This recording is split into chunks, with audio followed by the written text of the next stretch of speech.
Vanhemman ja lapsen yhteinen leikki, erityisen tuen tarve ja esteettömyys. Jokaisella lapsella on oikeus leikkiin.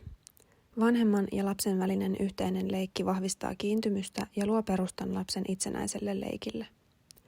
Lapsen liikkumisen tai kommunikoinnin pulmat tai erilaiset nepsyoireet voivat joskus hankaloittaa yhteisiä leikkihetkiä. Joskus myös vanhemmista leikkiminen voi tuntua vaikealta. Mistä siis aloittaa, jos yhteinen leikki tuottaa päänvaivaa? Mitä on hyvä huomioida esteettömässä leikissä? Ensimmäisenä madalla leikin kynnystä.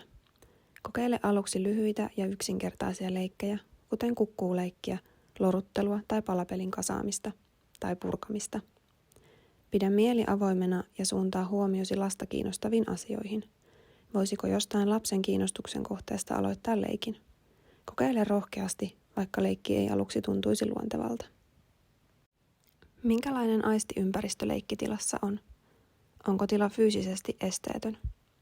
Esteetön leikkiympäristö mahdollistaa leikkiin osallistumisen. Tarkista lapsen asento.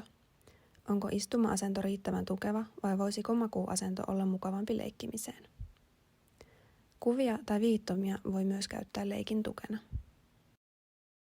Entäpä lelut? Lelujen tulee olla turvallisia ja niiden olisi hyvä kestää käsittelyä, kuten pureskelua, koskemista ja heittelyä. Tarkista, että lelusta saa hyvin otteen. Pysyykö lelu esimerkiksi pyörätuolipöydän päällä vai voisiko liukuesteestä olla hyötyä? Pitääkö lelu ääntä tai vilkkuuko siinä valoja? Leluja voi muokata myös itse yksilöllisesti sopiviksi esimerkiksi lisäämällä tarrapintoja tai nuppeja, jotta lelun kannattelu onnistuu paremmin. Tärkeintä on tietysti, että lelut ovat lapselle mieluisia.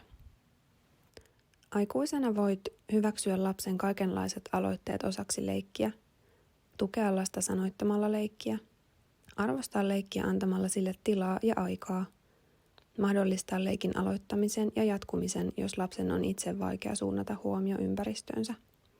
Kokeilla hyödyntää myös omia mielenkiinnon kohteita leikissä ja katsoa, mihin se johtaa. Muista myös, leikissä tekeminen on lopputulosta tärkeämpää. Leikissä kaiken suorittamisen voi unohtaa. Tärkeintä on yhteyden luominen lapseen. Mukavia leikkihetkiä!